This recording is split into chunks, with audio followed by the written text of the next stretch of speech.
15 במאי 1967, עידן ועידנים לפני כוכב נולד, פסטיבל הזמר והפזמון לשנת תשחז שנערך במוצאי יום העצמאות, בבנייני האומה בירושלים. והשיר הזוכה הוא ירושלים של זהב. השיר מתאר את מצבה של ירושלים באותה העת, לפני מלחמת ששת הימים, כאשר העיר הייתה חצויה על ידי חומה שהפרידה בין ממלכת ירדן לבין מדינת ישראל.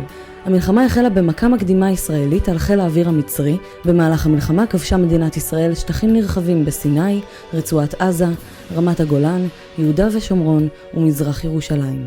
5 ביוני המלחמה מתחילה. חיל האוויר הישראלי משמיד מאות מטוסי אויב, וזאת במספר מועט של שעות. יום למחרת, כוחות צה"ל מחתרים את העיר העתיקה. 7 ביוני נשמעת קריאה מרגשת, אולי המרגשת ביותר מאז הכרזת המדינה. הקריאה מהדהדת במכשירי הקשר.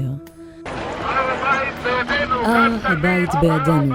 קולו של אלוף משנה מוטה גור, מח"ט הצנחנים. ירושלים, העיר שאוחדה לה יחדיו. בחזית הדרומית ראשוני חיילי צה"ל מגיעים אל גדות תעלת סואץ, ואילו בחזית הצפונית חיילי צה"ל משתלטים על רמת הגולן, ההר שהיה כמפלצת.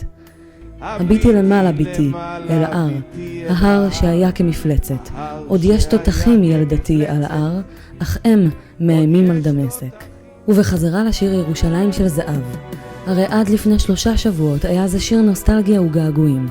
כעת זהו המנון ניצחון המלחמה. עוד באותו היום הוסיפה המשוררת נעמי שמר לשיר 2 בתים שהתאימו לנסיבות החדשות. חזרנו אל בורות המים, לשוק ולכיכר. שופר קורא בהר הבית, בעיר העתיקה.